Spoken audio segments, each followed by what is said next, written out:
সেনাপ্রধান ওয়াকারের প্রস্তাব ফিরিয়ে দিলেন জুনিয়র অফিসাররা। ফেঁসে যাচ্ছে সেনাপ্রধান ওয়াকারুজ্জামান। এবং সর্বশেষ জানাবো, হাসিনার গোপন অফিসের সন্ধান নিয়মিত যেতেন বিএনপির শীর্ষ ৫ নেতা। বিএনপির কিছু উচ্চ পর্যায়ের কিছু লিডার যাদেরকে আমরা এখন দেখি, তারা কিন্তু রেগুলার যাতায়াত করতেন। হাসিনার সাথে তাদের ভালোই সব সখ্যতা ছিল এবং তিনি এমনটাও শুনেছেন যে মানে ওই লিডারের নাম করে বলছেন যে ওকে বলো, ওকে সামাল দিতে বলো, ও কেন করছে না।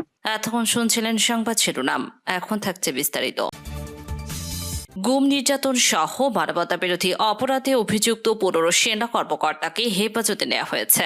আন্তর্জাতিক অপরাধ ট্রাইব্যুনাল আইসিটি থেকে সাবেক ও চাকরিরত ২৫ সেনা কর্মকর্তার বিরুদ্ধে গ্রেপ্তারি পরোয়ানা জারি ২ দিনের মাথায় গতকাল শনিবারই ব্যবস্থা নেওয়া হয়েছে। বিচারের জন্য ট্রাইব্যুনালে সোপর্দ করার লক্ষ্যে হেফাজতে নেওয়া সশস্ত্র বাহিনীর সদস্যদের মধ্যে ১৪ জনই কর্মরত ছিলেন। অপর একজন অবসর প্রস্তুতিমূলক ছুটি অর্থাৎ এলপিআর ছিলেন। গতকাল সেনা সদরে আয়োজিত সংবাদ সম্মেলনে এসব তথ্য জানানো হয়েছে।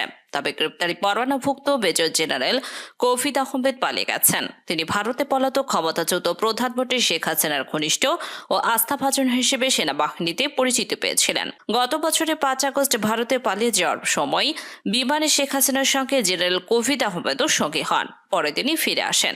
এই কর্মকর্তা গত ৯ অক্টোবর থেকে নিখোঁজ আছেন বলে সেনা সদরের প্রেস ব্রিফিংয়ে জানানো হয়েছে। নোটিশ ছাড়া অনুপস্থিত থাকার কারণে তার বিরুদ্ধে সেনা আইন অনুযায়ী পদক্ষেপ নেওয়া হয়েছে বলেও জানানো হয়। তবে গ্রেপ্তারি পরোয়ানা জারির পরদিন বৃহস্পতিবার সিলেটের তামাপের সীমান্ত দিয়ে জেনারেল কৌফিদ ভারতে পালিয়েছেন বলে বিভিন্ন সূত্রে খবর পাওয়া গেছে।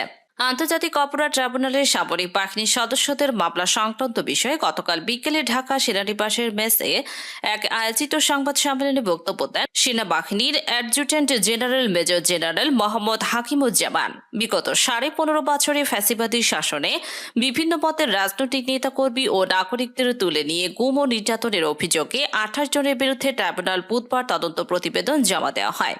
এরপরই অভিযুক্তদের গ্রেপ্তার এবং তাদের বিচারের মুখোমুখি করার দাবি ওঠে বিভিন্ন মহল থেকে।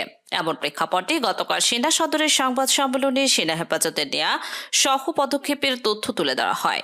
গ্রেপ্তারি পরোয়ানাভুক্তদের মধ্যে rapid task force interrogation TFI সেলে আটক রেখে নির্যাতনের মামলায় ১৭ জন এবং জয়েন্ট ইন্টারোগেশন সেল জেআইসি বন্দী রেখে নির্যাতনের মামলায় ১৩ জন আছেন। আগামী ২১শে অক্টোবরের মধ্যে তাদের গ্রেপ্তার করে ২২ অক্টোবর ট্রাইব্যুনালে হাজির করতে সংশ্লিষ্ট কর্তৃপক্ষকে নির্দেশ দেয় ট্রাইব্যুনাল ১। ২ মামলাতেই প্রধান আসামি করা হয়েছে জুলাই গণঅভ্যুত্থানে ক্ষমতাচ্যুত আওয়ামী লীগ সভানেত্রী ও প্রধানমন্ত্রী শেখ হাসিনাকে। তার প্রতিরক্ষা নিরাপত্তা বিষয়ক উপদেষ্টা অবসরপ্রাপ্ত মেজর জেনারেল তারেক আহমেদ সিদ্দিকী ও ডিজিএফআই এর সাবেক ৫ মহাপরিচালকের নাম রয়েছে আসামির তালিকায়। ২ মামলায় ৩০ আসামির মধ্যে ২৫ জনই সেনাবাহিনীর বিভিন্ন পর্যায়ে সাবেক ও বর্তমান কর্মকর্তা জানিয়ে সংবাদ সম্মেলনে বলা হয় তাদের মধ্যে ১৫ জন বর্তমানে চাকরিতে আছেন, একজন আছেন এলপিআর। তাদের মধ্যে ১৫ জনকে সেনাবাহিনীর হেফাজতে নেওয়া হয়েছে এবং একজন পলাতক আছেন। মেজর জেনারেল হাকিমুজ্জামান বলেন, গত মাসের ৫ তারিখ থেকে চলতি ১১ অক্টোবর পর্যন্ত সেনাবাহিনীর প্রমোশন বোর্ডের কার্যক্রম চলাকালে মেজর জেনারেল থেকে ঊর্ধ্বতন কর্মকর্তারা একত্র ছিলেন। এই বোর্ড শেষে অনুষ্ঠিত হয় জেনারেল কনফারেন্স ও ফরমেশন কমান্ডার কনফারেন্স, যেখানে মোবাইল ফোন ব্যবহার নিষিদ্ধ ছিল। ৪ অক্টোবর দুপুরে বোর্ড শেষ হওয়ার পর জানা যায় আন্তর্জাতিক অপরাধ ট্রাইব্যুনালে একটি মামলা চার্জশিট দাখিল হয়েছে এবং এই দিনই ২৫ জনের বিরুদ্ধে গ্রেপ্তারি পরোয়ানা ইস্যু করা হয়। ট্রাইব্যুনালের নির্দেশ অনুযায়ী ২২ অক্টোবরের মধ্যে গ্রেপ্তারের কার্যক্রম সম্পন্ন করার নির্দেশ দেওয়া হয়। ব্রিফিংয়ে জানানো হয় গ্রেপ্তারি পরোয়ানাভুক্ত ২৫ জনের মধ্যে ৯ জন অবসরপ্রাপ্ত, একজন এলপিআর এবং বাকি ১৫ জন এখনও চাকরিতে কর্মরত। সেনাবাহিনীর এখনও আনুষ্ঠানিকভাবে কোনো গ্রেপ্তারি পরোয়ানা হাতে না পেলেও সংবিধান স্বীকৃত সব আইনের প্রতি শ্রদ্ধাশীল সেনা সদর। ব্রিফিংয়ে সেই সেনা কর্মকর্তা বলেন, ৪ অক্টোবর ট্রাইব্যুনালের আদেশ পরপরই ১৬ জনকে সেনা হেফাজতে দেওয়া হয়। পরদিন তাদের সেনা সদরে সংযুক্ত করার নির্দেশ দেওয়া হয়। তারা পরিবার থেকে আলাদা আছেন। ১৫ সেনা কর্মকর্তাকে হেফাজতে রাখা হয়েছে আইনি প্রক্রিয়ার অংশ হিসেবে এবং প্রয়োজন অনুযায়ী তাদের বিশেষ ব্যবস্থা নেওয়া হবে। সিটিআইবি ও ডিজিএফআই এর সাবেক পরিচালক কফিত আহমেদের বিষয়ে হাকিবুজ্জামান বলেন, চাকরিতে থাকা 15 কর্মকর্তার মধ্যে 14 জন সেনা সদরের ডাকে সাড়া দেন। তবে মেজর জেনারেল কফিত নামে এক কর্মকর্তা সেনা সদরের সঙ্গে যোগাযোগ না করে আইনজীবীর সঙ্গে পরামর্শের কথা বলে বাসা থেকে বের হয়ে আর ফেরেননি। সেনা সদর পরে তাকে লিগালি অ্যাবসেন্ট হিসেবে ঘোষণা করে। তাকে ধরতে সব সীমান্তে সতর্কতা জারি করেছে সেনা সদর। বুধবার আইসিটিতে তদন্ত প্রতিবেদনে দাখিল করেছে গুমের 2টি মামলা আসামিদের বিরুদ্ধে পরোয়ানা জারি করে আদালত। অভিযুক্তদের মধ্যে শেখ হাসিনা তৎকালীন স্বরাষ্ট্রমন্ত্রী আসাদুজ্জামান খান কামাল, প্রধানমন্ত্রী নিরাপত্তা উপদেষ্টা মেজর জেনারেল অবসরপ্রাপ্ত তারেক আহমেদ সিদ্দিকী উল্লেখযোগ্য। এছাড়া সেনা গোয়েন্দা সংস্থা ডিজিএফআই এর 5 সাবেক প্রধান ও পুলিশের সাবেক আইজি সহ 28 কর্মকর্তা রয়েছেন। পরোয়ানা পাওয়া অভিযুক্তদের মধ্যে ডিজিএফআই এর র্যাব সিটিআইবিতে কাজ করা কর্মকর্তাদের মধ্যে আছেন 3 lieutenant general, 5 major general, 6 brigadier general, 3 colonel এবং 5 লেফটেন্যান্ট কর্নেল পদমর্যাদা সেনা কর্মকর্তা। অভিযুক্তদের গ্রেপ্তার করে ট্রাইব্যুনালে হাজির ও শুনানির জন্য 22 অক্টোবর দিন ধার্য করেছে ট্রাইব্যুনাল। আসামিদের বিরুদ্ধে জেআইসি তথা আয়নাঘর এবং টিএফআই তথা র্যাবের আয়নাঘরের মাধ্যমে মোট 34টি গুমের ঘটনা সংগঠনের মাধ্যমে মানবতা বিরোধী অপরাধের অভিযোগ আনা হয়েছে। এর মধ্যে র্যাবের ট্যাক্স ফোর্স ইন্টারোগেশন সেলে আটকে রেখে নির্যাতনের মামলায় 17 জন এবং জয়েন্ট ইন্টারোগেশন সেলে বন্দী রেখে নির্যাতনের মামলায় 13 জনকে আসামি করা হয়েছে। টিএফআই সেলে বন্দী রেখে নির্যাতনের ঘটনায় মানবতা বিরোধী অপরাধে মোট 5টি অভিযোগ আনা হয়। পাশাপাশি জেআইসিতে বন্দী রেখে নির্যাতনের ঘটনায় মানবতা বিরোধী অপরাধে আরও 5টি অভিযোগ আনা হয়েছে।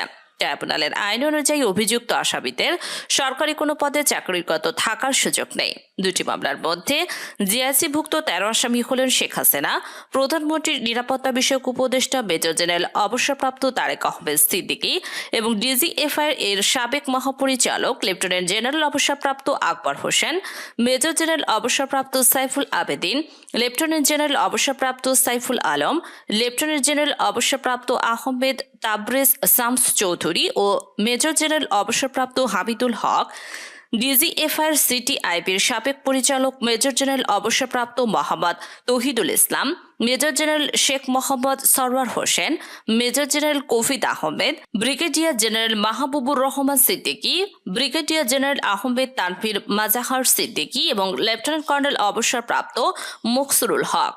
অন্যদিকে টিএফআই এর সঙ্গে যুক্ত 17 অভিযুক্তর মধ্যে শেখ হাসিনা ও তারেক আহমেদ সিদ্দিকী ছাড়াও অন্য আসামিরা হলেন সাবেক স্বরাষ্ট্রমন্ত্রী আসাদুজ্জামান খান কামাল, সাবেক আইজিপি বেনজির আহমেদ, র্যাবের সাবেক মহাপরিচালক এম খুরশিদ হোসেন, ব্যারিস্টার হারুনুর রশিদ, র্যাবের সাবেক অতিরিক্ত মহাপরিচালক colonel Anwar Latif Khan, brigadier general Tofail Mostafa Sarwar, colonel K M Azad, brigadier general Kamrul Hasan, brigadier general Mahbub Alam ও কর্নেল আবদুল্লাহ আল মোমেন, র্যাবের সাবেক উইং পরিচালক ও lieutenant colonel Sarwar Bin Kashem, lieutenant colonel অবসরপ্রাপ্ত মোহাম্মদ খায়রুল ইসলাম, লেফটেন্যান্ট কর্নেল মুশিউর রহমান জুয়েল এবং লেফটেন্যান্ট কর্নেল সাইফুল ইসলাম সুমন। এদিকে জুলাই গণঅভ্যুত্থানের সময় রাজধানীর রামপুরা ও বনশ্রী এলাকায় সংঘটিত মানবতা বিরোধী অপরাধের মামলায় বিজিবির সাবেক কর্মকর্তা লেফটেন্যান্ট কর্নেল মোহাম্মদ রেদওয়ানুল ইসলাম সহ 4 আসামির বিরুদ্ধে আনুষ্ঠানিক অভিযোগ দাখিল করা হয়।